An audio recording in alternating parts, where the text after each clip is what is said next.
Asia cup जारी है और एशिया कप से खबर ये है कि पाकिस्तान ने 41 रन से यूएई को हरा दिया है।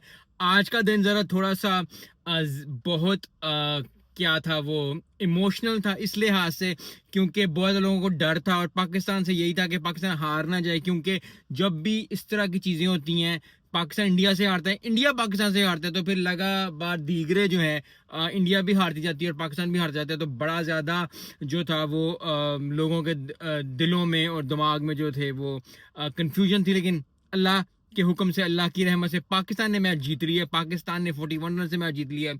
आई थिंक अब अगला टास्क जो है, हैंडशेक हो हैंडशेक ना हो कोई चीज़ ना हो, अब पाकिस्तान को एशिया कप जीतना है।